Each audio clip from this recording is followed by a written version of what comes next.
emoción, están más abiertos a mostrar sus emociones, tienen más inteligencia emocional que otros astros del pasado que tenían que ser figuras imperturbables, Mm. idealizadas por todos.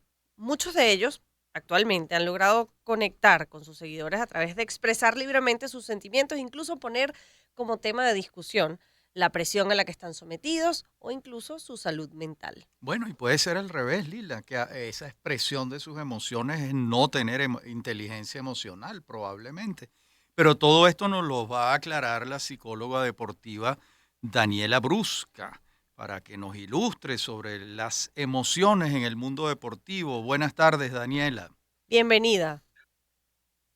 Gracias, buenas tardes. Un gusto compartir con ustedes en esta tarde ¿Qué? en un tema, bueno, tan significativo y apasionante, ¿no? Porque las emociones han sido estudiadas desde Aristóteles, quien pensaba que estaban ubicadas en el corazón. Y con el paso del tiempo, incluso Darwin las ubicaba en los animales, pero también decían que una de las cosas más importantes es que facilitaba la adaptación al medio. Y aquellos que lograban, digamos, adaptarla a la situación, eran aquellos que evolucionaban más.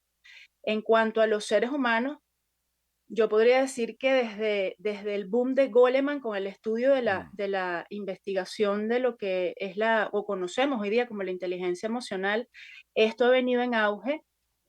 Yo sí creo que depende de o sea, lo que ha estado limitado más bien es la reacción a las emociones, Ujú. y el trabajo en permitirse expresar esas emociones siempre y cuando vaya en concordancia con los valores del deporte, como compañerismo, respeto. Es decir, no es lo mismo ver un deportista que exprese ira a un deportista que exprese tristeza por frustración, por la pérdida de un partido, etcétera. Entonces yo sí creo que tiene que ver más bien con la adaptación al mundo actual, y tenemos que tener claro que los deportistas, sobre todo los de alto nivel o los deportistas élite, pertenecen al 1% de la población mundial, es decir, que son personas muy, muy particulares, Mm. que, digamos, están dedicadas de manera exclusiva al deporte. En algunos los vemos más que en otros, em, pero su trabajo es precisamente ese: entrenar, comer, dormir, entrenar. Ujú. Ese es más o menos el ciclo y el ritmo. Y las Mm. posibilidades, a excepciones, repito, de algunos deportes en particular, fundamentalmente los de equipo, el deportista está muy limitado en cuanto al compartir social fuera de ese ambiente. Claro. Ahora, Daniela, vayamos a los extremos. Manifestar ira de una manera exagerada puede incidir en el desempeño de ese atleta, pero también estar en un estado de felicidad y de alegría enorme por un gol que se metió, por ejemplo, puede llevarlos a bajar la guardia. De modo que pareciera que el control de las emociones en la cancha es conveniente, ¿no?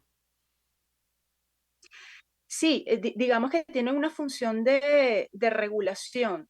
eh, digamos, tanto de regulación en cuanto a homeostasis. Si yo estoy muy molesto y logro expresar la ira, probablemente yo alcance a disminuirla. Pero ahí entramos en otro ámbito un poco complicado, que son las personalidades, ¿no? Generalmente, digamos, estas personas, junto al entrenamiento físico, lo recomendable sería, y la mayoría de los equipos, por lo menos grupales, tienen un asesoramiento en la parte psicológica que les ayuda, por supuesto, a identificar estas emociones mientras están en el campo de juego. Eh, una exaltación hacia la alegría y quedarte allí enganchado, y no adentrarte, digamos, en el minuto a minuto de donde estás, te va a limitar, por supuesto, funciones Claro, superiores como la Ujú. atención y la concentración.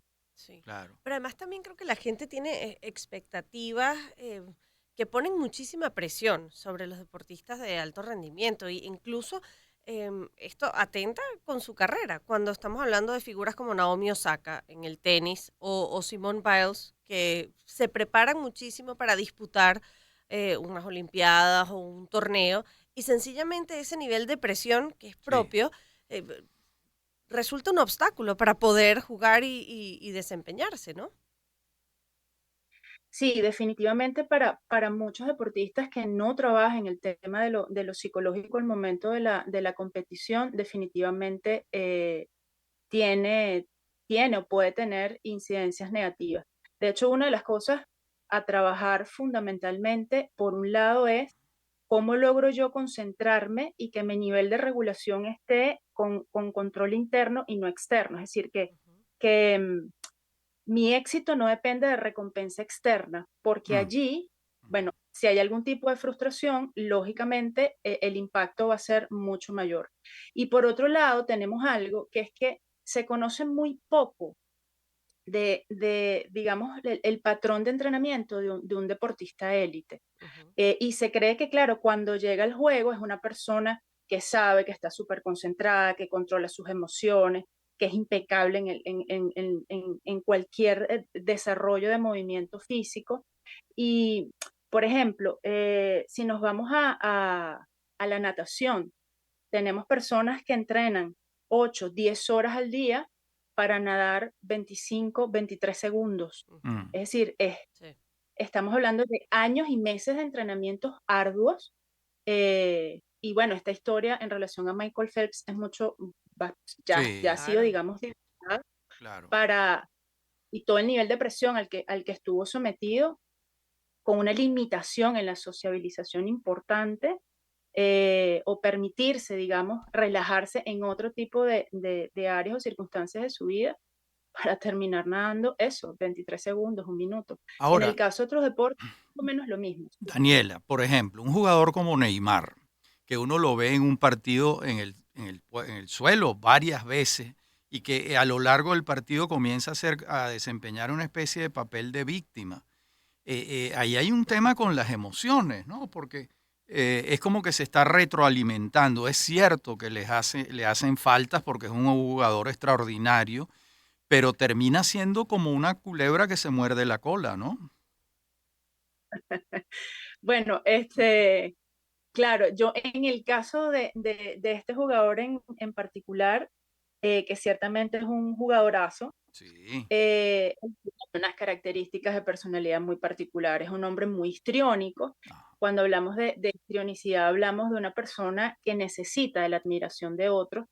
Eh, eh, Son figuras públicas, eso se puede entender, pero mm, hay algunos que tienen, como que traspasan como ese límite y existe siempre como la necesidad, eh, porque es una manera de jugar, es una manera de generar una relación con el adversario en la que muy probablemente, si el otro ya sabe que este va a caer, pero en algún momento no cae y termina teniendo el balón, es decir, yo creo que forma parte de su estrategia de juego.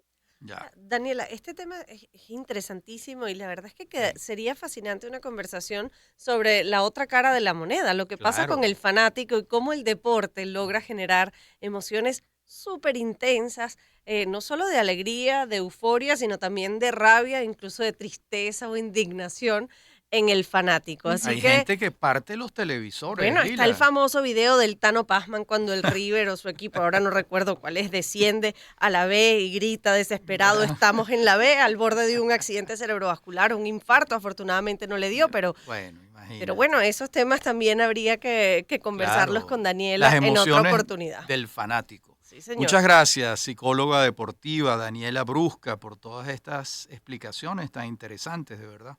Gracias. Gracias. Feliz tarde. 4:30 minutos de la tarde y a esta hora nosotros escuchamos música de éxitos.